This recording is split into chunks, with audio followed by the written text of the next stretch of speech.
రాజమండ్రిలోని goods gate వద్ద 20వ division మాజీ corporator మింది Nagendra ఆధ్వర్యంలో కోటి సంతకాల సేకరణ కార్యక్రమాన్ని నిర్వహించారు.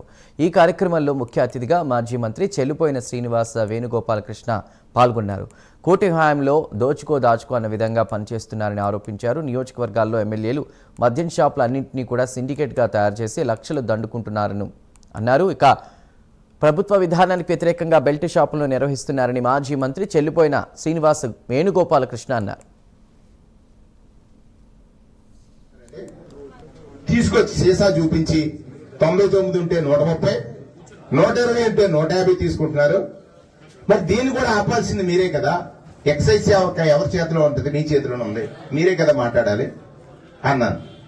నేను సారా వ్యాపారం మానేసి ఇప్పుడు ఉండేది నా దగ్గర. ఇప్పుడు నేను చేస్తున్నాను అన్నానా? తప్పు జరుగుతుంది పట్టుకోవాలని ఆయన అంటే దాని మీద బాధపడుతున్నాడు ఆయన. అబ్బాయి నిన్ను అక్కడెక్కడో రామచంద్రపురంలో ఏదో చేశారంటాడు. మళ్ళీ అది చెప్పాను. నేను అడుగుతుంది ఏంటి, మీరు చెప్తుంది ఏంటి? నేను అడుగుతుంది ఏంటి? ఈ నియోజకవర్గంలో అంది అధిక ధరలకు అమ్ముతున్నారని.